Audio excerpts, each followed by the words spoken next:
जय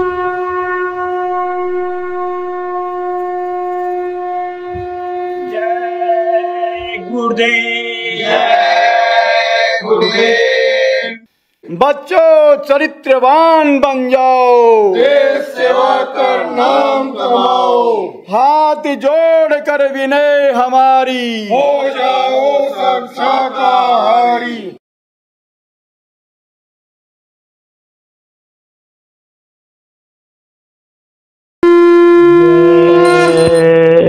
गुरुदेव। भव सिंधु कठिन लहरें अपार, लख बंद हुई आँखें हमार, मुख से निकला सद्गुरु गुहार, मझधार तुम्हारे हाथों में।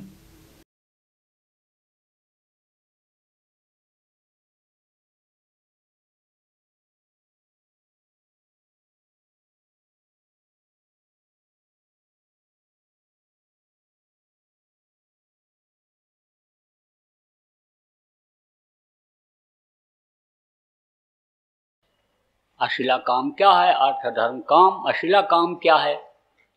अशिला काम यह है कि इसको मुक्ति मोक्ष दिलाओ।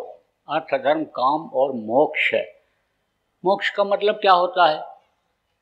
शमशान घाट की तरफ आप जाओ तो कहीं कहीं पर लिखा रहता है मुक्ति धाम मोक्ष धाम। अब अगर कोई मुर्दा लेकर के जाए और अगर कोई कारणवश वहाँ जला न पावे, 2 दिन लग जाए, तो वापस नहीं लाता है, जला करके ही आता है। ऐसे जहाँ से वापस ना आना हो वो है मुक्ति मोक्ष। तो ये जीवात्मा कहाँ से वापस नहीं आती है? जहाँ अपना घर है, अपना वतन है, मालिक है, जहाँ से आए हुए बहुत दिन हो गया, तो वो जगह कौन सी है? वो है सतलोक। सतलोक पहुँचने के बाद फिर वापस नहीं आती है। बाकी तो जिस तरह के घर में आप रहते हो, इस तरह के घर में पहले भी रहे, दूसरे जन्म में भी रहे। जैसे अभी बीबी बच्चे और ये सब गृहस्थी ऐसे पहले भी रही। आपको ये नहीं पता है कि कितनी बार पैदा हुए, कितनी बार मरे, जब से वो सतलोक से नीचे उतारे गए। लेकिन ये घर और ये बच्चे और ये शरीर किसी का रहा है? कहने को तो मेरा घर बन रहा है, मेरा घर बन रहा है, लेकिन उसी घर से एक दिन बाहर निकाल दिया जाना होता है। एक राजा महात्मा जी से प्रार्थना करके ले गया, बहुत बढ़िया घर बनाया था, महल बनाया था। गए तो सब लोग जो उस घर में महल में जाते थे बड़ी तारीफ करते थे, घुसते ही अंदर प्रवेश करते ही तारीफ करने लगते। महात्मा जी कुछ बोले नहीं। तो बोला महाराज जी इसमें कोई कमी है? बोले कमी है, भारी कमी है। क्या कमी है? राजा ये घर तूने क्यों बनवाया? अरे महाराज मैंने अपने रहने के लिए बनवाया। अरे तू इसमें रहेगा? हाँ महाराज रहूँगा। तो कहा तो तूने ये गलती किया जो इसमें दरवाज़ा लगा दिया। अरे तो महाराज बगैर दरवाजे के कौन सा घर बनता है? तो यही तो तुमने गलती किया। इसी दरवाजे से एक दिन तुझको बाहर निकाल देंगे लोग, तू इसमें रहने नहीं पाएगा। और तो तू दरवाज़ा ना लगाता तो इसी में रहता। तो अब आप इस बात को समझो कि इसी घर को जिसमें बहुत से लोग आप रहते हो, बाप दादा भी कहते कहते चले गए ये घर मेरा, ये घर मेरा, ये घर मेरा, उनका नहीं हुआ, सोचो आपका कैसे होगा? न ये घर, न ये जमीन जायदाद, न ये तन आपका है, ये दूसरे का है। उसने कुछ समय के लिए दे रखा है। किस लिए दिया? इस जीवात्मा को जगाने के लिए, उस मालिक तक पहुंचाने के लिए, जहाँ से ये चीज नीचे नहीं उतरती है, तो सतलोक में पहुंचाने के लिए इस जीवात्मा को उसने ये शरीर आपको दिया है। तो देखो ये हमारे गुरु महाराज, ये नहीं, ये जिनकी तस्वीर है वो महापुरुष जब इस धरती पर आते हैं तो जल्दी उनको लोग पहचान नहीं पाते, और जब काम करके चले जाते हैं तब वही छाती पीट करके रोने वाली बात होती है कि हाय हुसैन हम न हुए, नहीं तो पानी पिला दिए होते। देखो जगह जगह रामलीला रासलीला लोग करते हैं, जगह जगह पर मूर्तियाँ बनाते हैं, मूर्तियाँ लोग क्यों बनाते हैं? एक यादगार के लिए। तो जिसके भक्त बन जाते हैं उनको वो सामने देखना चाहते हैं, तो मूर्तियों को लोग बनाते थे। किस लिए मूर्तियाँ बनी थी? मूर्तियों की आँखों में आँखें डाल करके साधना करने के लिए उस समय पर बनाया था लोगों ने, क्योंकि आँखों से जो रेंज निकलती वो उनकी चमकीली आँखों से टकराती और टकरा करके बिंदु बनता और फिर वो बिंदु हटता तो वो ऊपर निकलते। जब उम्र ज़्यादा थी तब की बात है। सतयुग में 1,00,000 वर्ष की उम्र, त्रेता में 10,000 वर्ष की उम्र, द्वापर में 1000 वर्ष की उम्र और कलयुग में केवल 100 वर्ष की उम्र रह गई। ऐसे समय में वो साधना उस तरह का कोई करके पार नहीं हो सकता। तो आप ये समझो, जब संतों का प्रादुर्भाव हुआ तो फिर उन्होंने दूसरा रास्ता निकाला। आँखी मध्य पाँखी चमके और पाँखी मध्य द्वारा ते द्वारे दूरबीन लगावे उतर बहुत जल पारा। तो आँख बंद करके अपने ही गृहस्थाश्रम में रह करके साधना करने का तरीका बताया गया। आँखों से जब रेंज निकलती है तो ये पलकें चमकीली होती हैं, उससे टकराती हैं और टकरा करके बिंदु बनता है। सिस्टम वही है।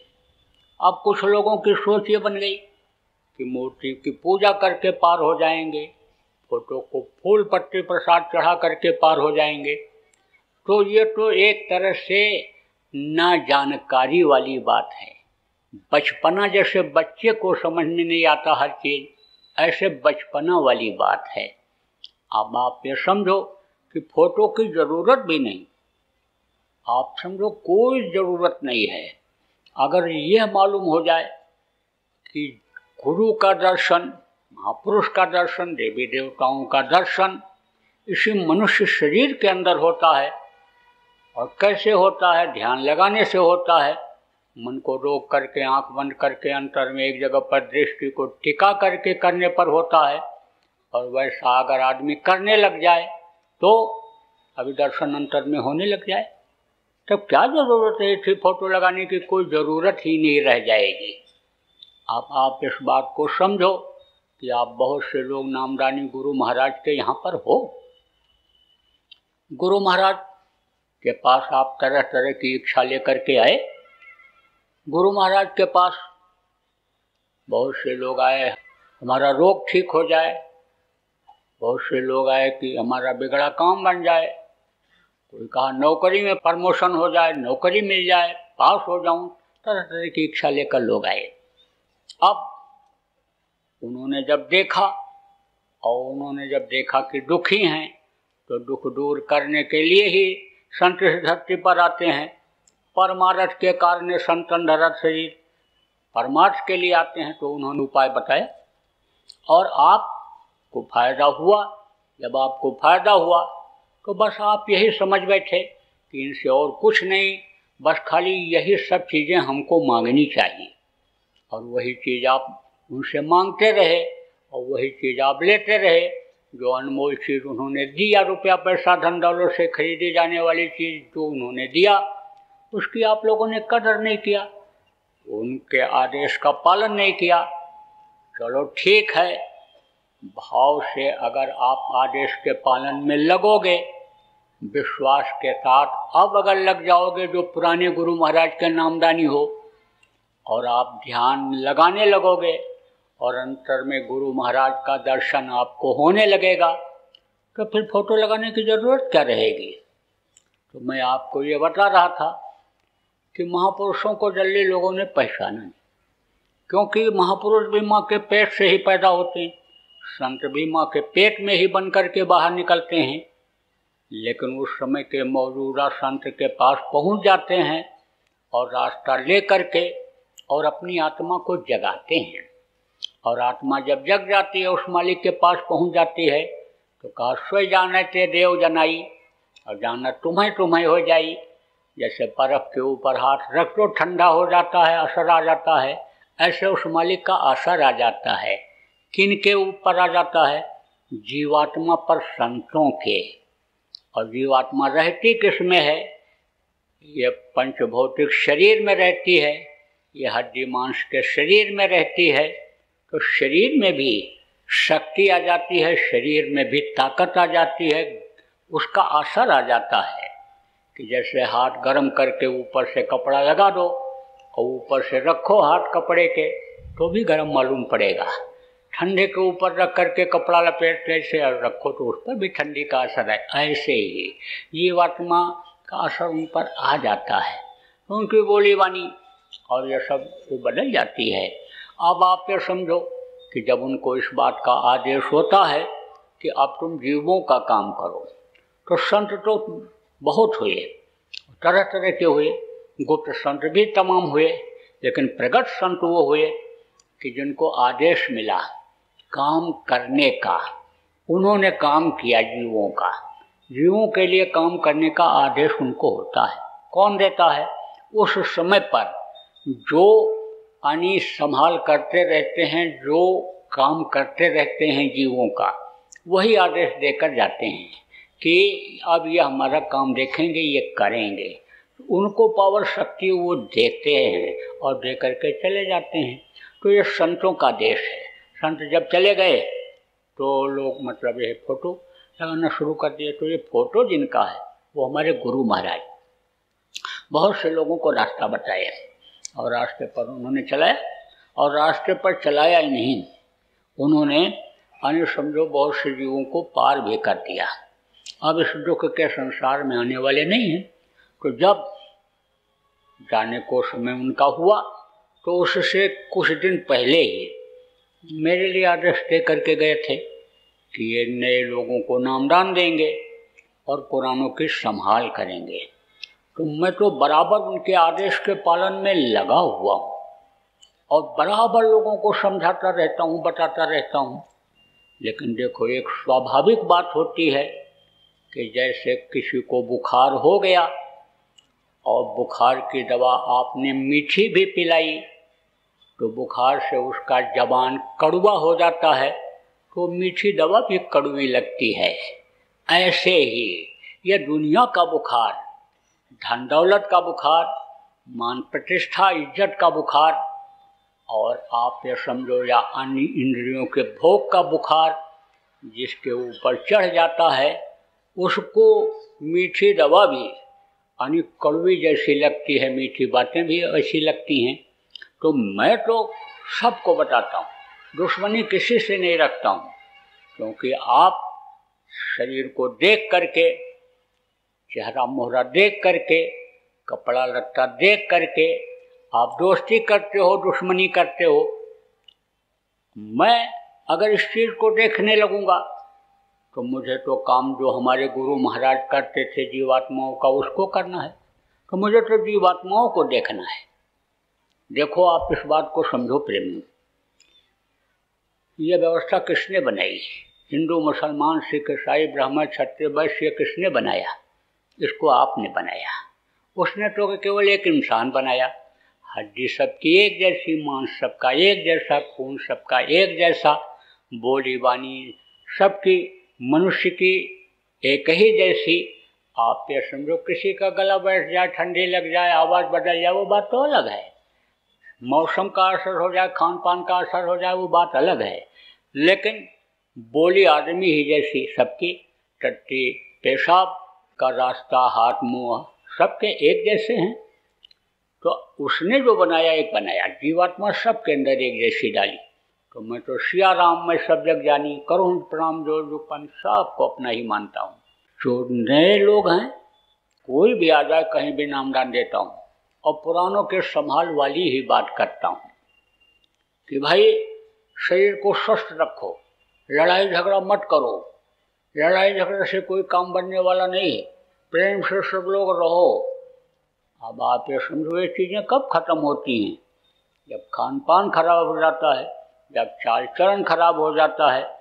आप ये समझ लो कि जैसे किसी के आँख का पावर कम हो गया तो उसको धुंधला दिखाई पड़ता, जब पर्दा आ जाता है तो कहते हैं अब इसका ऑपरेशन कर दो, मोतियाबिंद को ऑपरेशन कर दो तो दिखाई पड़ने लगेगा। ऐसे हो जाता है।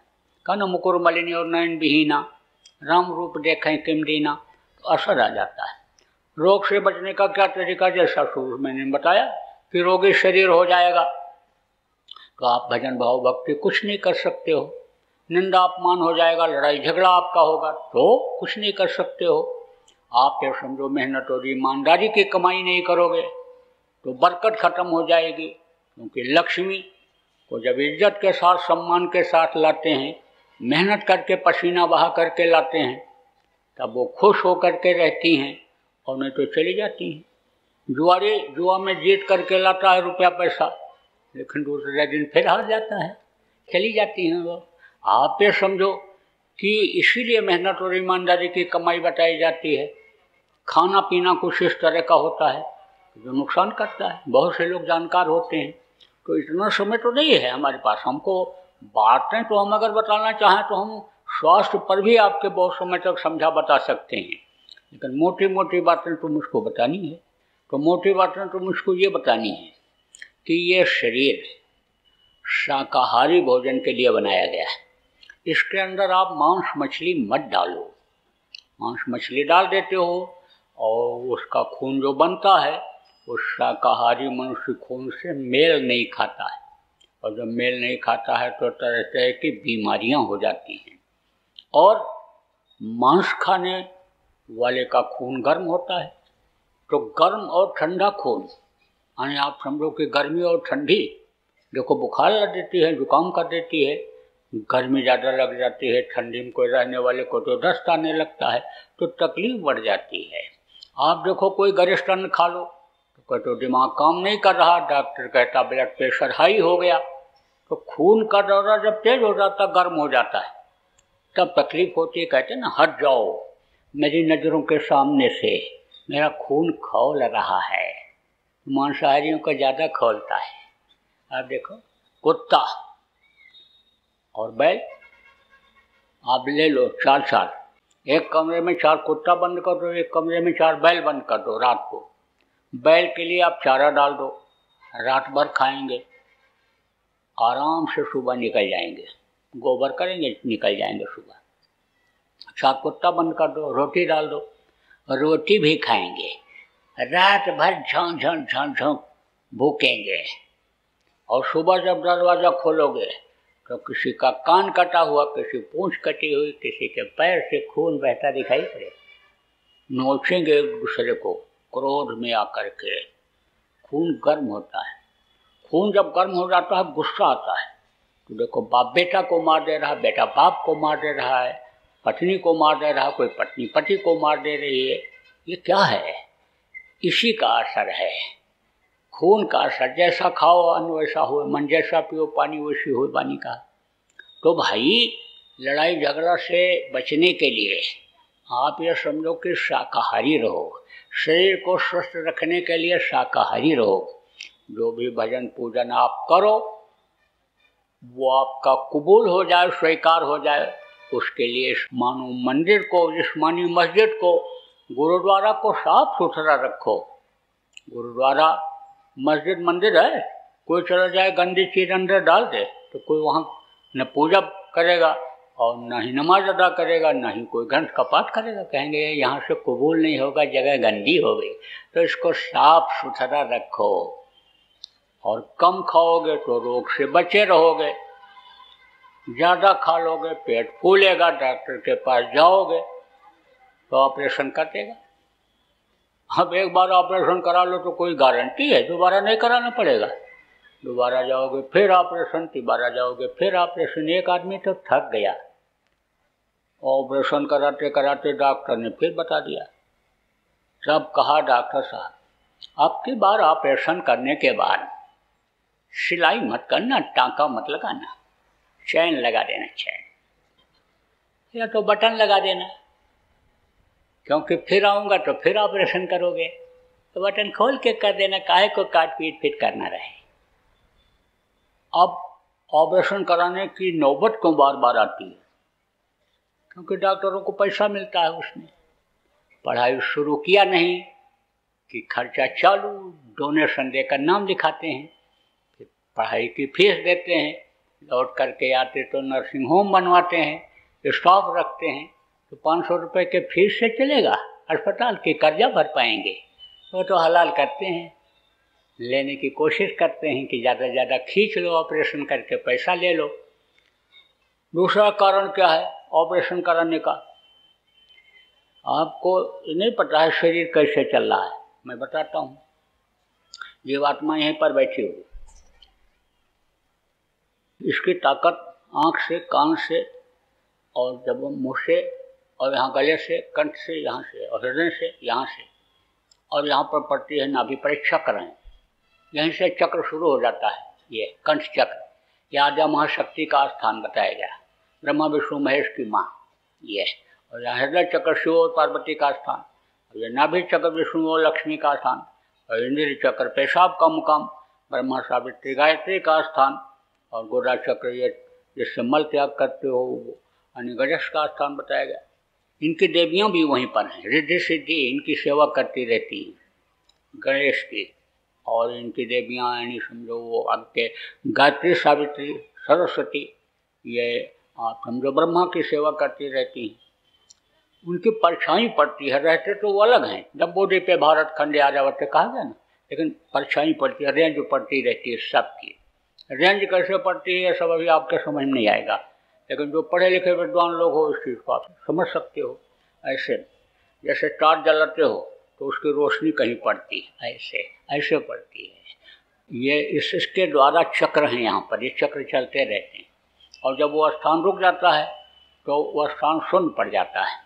जैसे चक्रों का भेदन लोग करते थे, अष्टांग योग हठ योग कहा ना, कुंडलिनियों को जगाते थे ऐसे, तब वो स्थान रुक जाता था। और स्थान जब रुकता है तब इनका दर्शन होता है। गणेश जी का दर्शन हुआ तो कहा इस तरह से फूल पत्ती प्रसाद चढ़ी हुई है, विष्णु का दर्शन हुआ, शिव का दर्शन यहाँ हुआ, यहाँ पहुँचे जब खींचा तो उनके बारे में लिख दिया कि इस तरह के हैं आद्या महाशक्ति। तो इस शरीर को यानी ये जीवात्मा आप समझ लो कि चलाती है।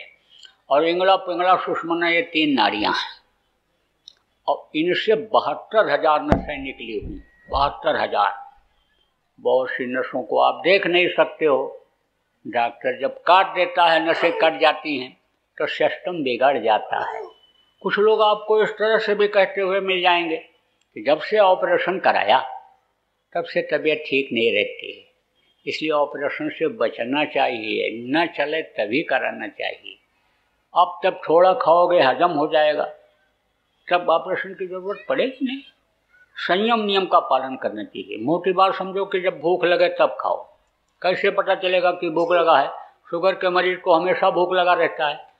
ये नाक है 2, ये जब दाहिने नाक का श्वास चले तब समझ लो मशीन अंदर से मांग रही, तब डालना चाहिए। पेट खाली करके तब खाना चाहिए।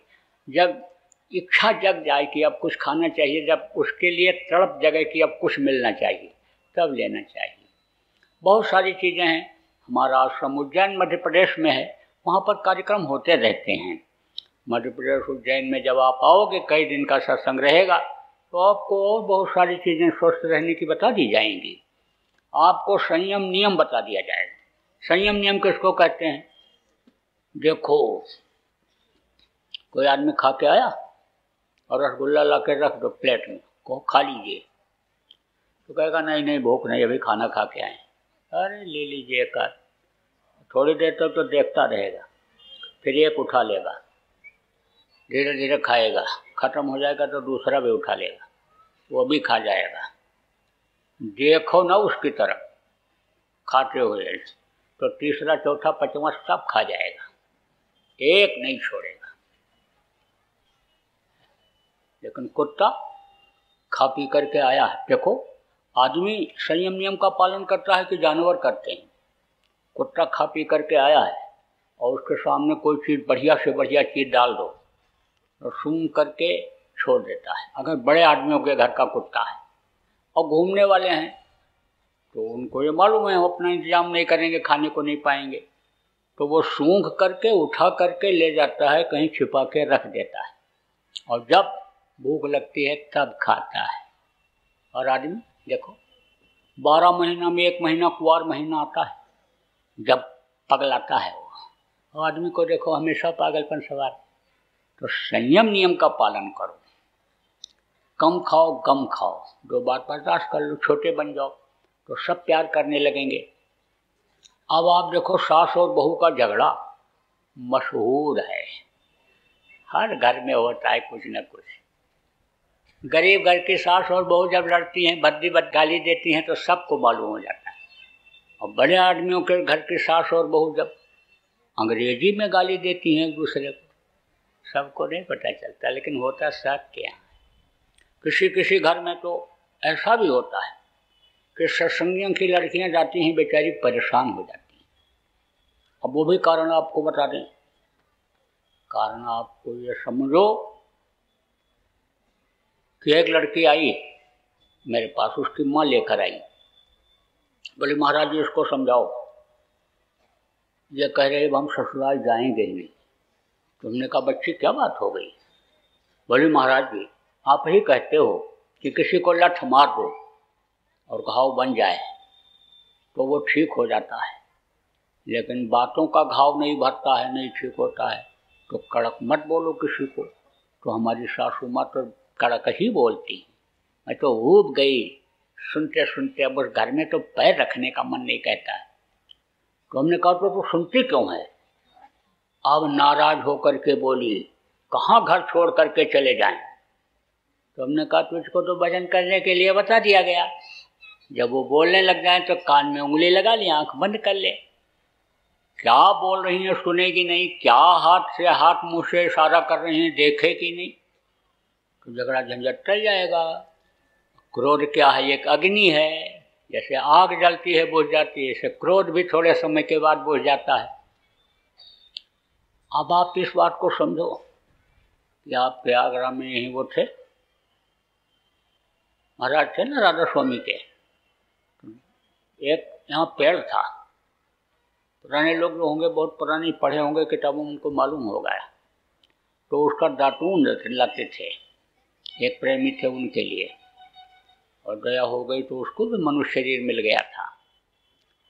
जो जीव छू जाते हैं संतों से और दया हो जाती है, मनुष्य शरीर पा जाते हैं। क्योंकि बताया ना कि मनुष्य शरीर के अंदर जगी हुई आत्मा रहती है, तो उनमें ताकत आ जाती है। और दया वो करते भी हैं, जो जिस तरह के इच्छुक होते हैं, पात्र होते हैं, दृष्टि से दया कर देते हैं, छू करके दया कर देते हैं, वाणी से यानी सुना करके समझा करके बदल देते हैं।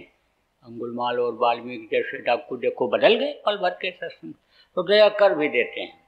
अब किसी बकरी का दूध पी लिया, गाय का दूध पी लिया, अब दया हो गई तो मनुष्य भी पा जाएंगे। लेकिन वो जो ये विधान है कुछ दूर तक रहता है, आगे चल करके भेद खत्म हो जाता है स्त्री पुरुष का, और नहीं तो बकरी पैदा होगी तो औरत ही बनेगी। अब कुछ स्वभाव ऐसा बन जाता है कि जैसे बकरी म्यां म्यां म्यां म्यां म्यां करती रहती है, ऐसा औरत भी दिन भर बोलती रहती है घर में। चाहे सास हो चाहे बहू हो।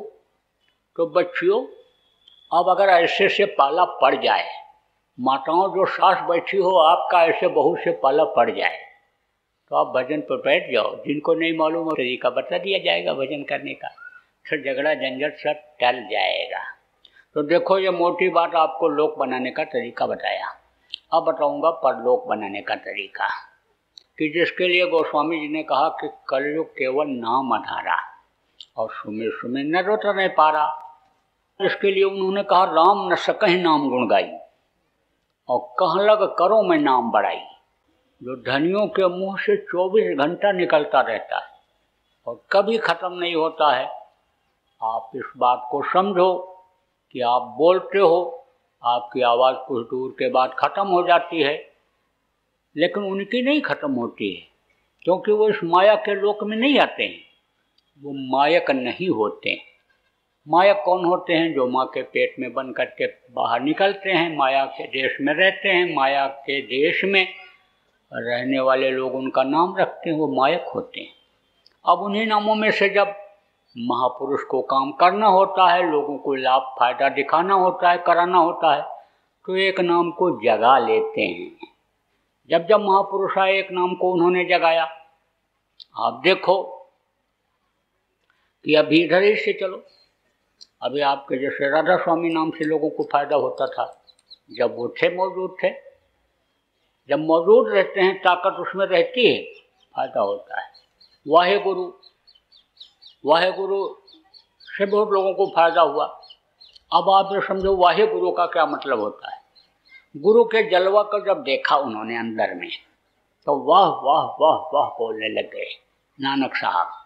जैसे बच्चा कोई करतब दिखाता है या कोई ऐसी अद्भुत चीज़ दिखाई पड़ जाती है तो उसको देख करके लोग वाह वाह वाह बोलने लगते हैं। ऐसे गुरु के जलवा को जब अंदर में देखा तो वाहे गुरु बोलने लग गए। बताया ना कि हाड़ मान से नहीं पहचान होती।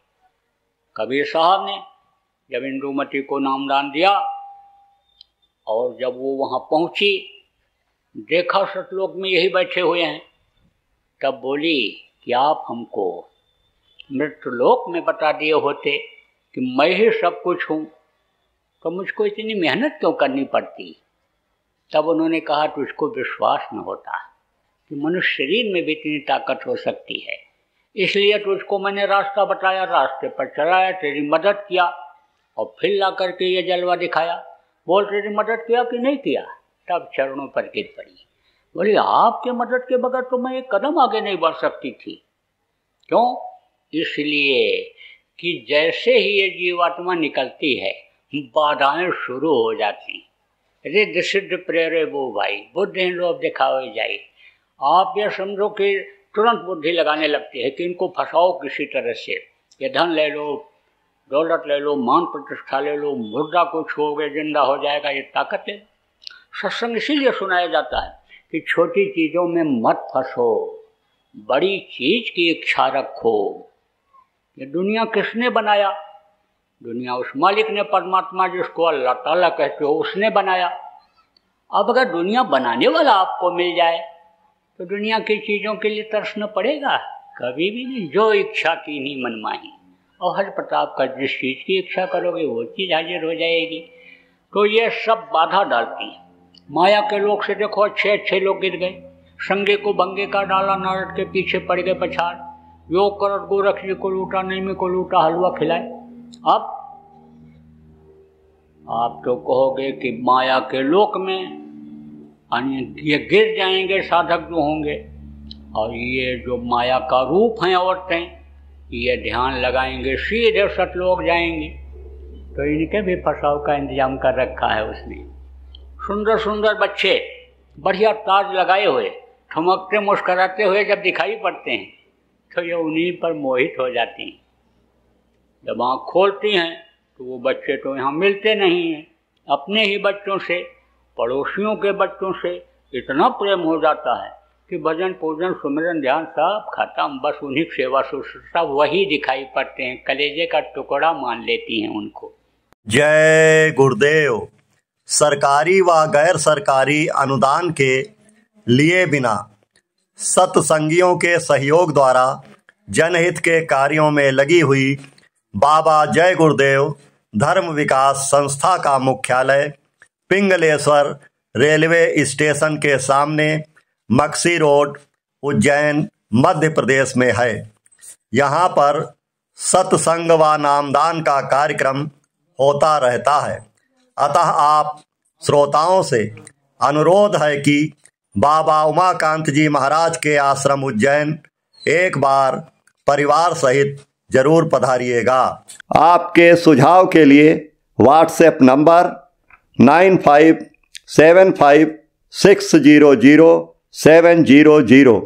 जय गुरुदेव, जय गुरुदेव। जय गुरुदेव।